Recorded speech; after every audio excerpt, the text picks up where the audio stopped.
சபரிமலைக்கு போயிட்டு தரிசனம் முடிச்சுட்டு அப்படியே மதுரை மீனாட்சி அம்மன் கோயில் வந்து மீனாட்சி அம்மனை பார்த்துட்டு அங்கேருந்து பயணிக்க போகலாம் அப்படின்னு கிளம்பணும். மதுலேருந்து குறிப்பிட்ட கிலோமீட்டர் தூரம் போகும்போது தேனூர் அப்படின்னு ஒரு ஊர் ஒன்று வருது. அங்கே அந்த ஊரில் கட்டப்புலி கருப்பசாமி அப்படின்னு ஒரு கருப்பசாமி கோயில் இருக்குது.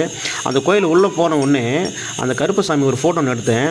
அவர் நிஜத்திலே இருக்கிற மாதிரி ஒரு ஃபீல். சீரியஸாக சொல்கிறேன். அப்படி சப்போஸ் அந்த சைட்டில் போனால் நீங்கள் போய் பாருங்கள்.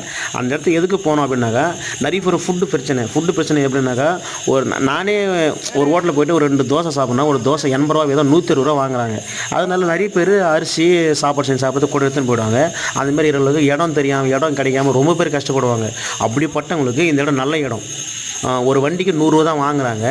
இடம் நல்லா ரொம்ப ஃப்ரீயாக இருக்குது. பெரிய இடம். ஒரு 30-40 வண்டி உள்ளே நின்றுச்சு. எல்லாருமே சாப்பாடு செஞ்சு சாப்பிட்டுருந்தாங்க. நாங்களும் சாப்பாடு செஞ்சோம். கோயிலில் உள்ள 2 இடத்து தண்ணி வருது. அது குடிக்கிறதுக்கும் யூஸ் பண்ணலாம், சாப்பாடு செய்ய யூஸ் பண்ணலாம். சப்போஸ் பாத்திரம் கழுவணும் குளிக்கணும் அப்படின்னாக்கா மெயின் ரோட்டில் இறங்கும் போது 2 தொட்டி பெரிய தொட்டி கட்டியிருக்காங்க. அங்கேயும் யூஸ் பண்ணிக்கலாம். இந்த கோயில் வந்து பர்டிகுலராக மணியக்காரர் பங்காளிகளுக்கு சம்மந்தப்பட்டது அப்படின்ட்டு போர்டு போட்டிருந்தாங்க. சப்போஸ் அவங்க பங்காளிக்காரன் வீடியோ பார்த்தாலோ இல்லை தேனூர் அப்படின்னு ஊரில் இருக்கிற பார்த்தானா ஒரு சின்ன ஒரு மெசேஜ் மட்டும் பண்ணிட்டு போங்க. நெக்ஸ்ட் எங்கே போகிறோம் இந்த மாதிரியான இடம் இருந்தால் உங்களுக்கு நான் அப்டேட் பண்ணுறேன். சப்ஸ்கிரைப் பண்ணி வச்சுக்கோங்க.